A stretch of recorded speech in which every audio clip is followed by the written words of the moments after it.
In this video, I'm going to show you how to insert multiple rows into a spreadsheet in Google Sheets at the same time. So here we have some data, so our list of first names and last names.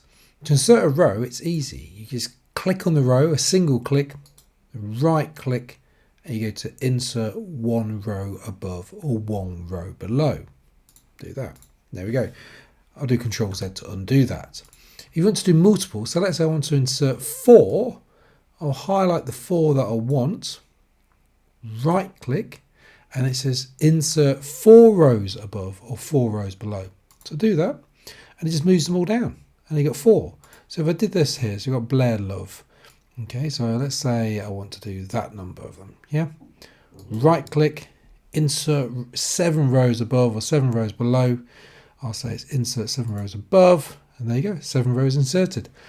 Hopefully you found this video useful. If so, please like the video, subscribe to my channel. Thank you very much.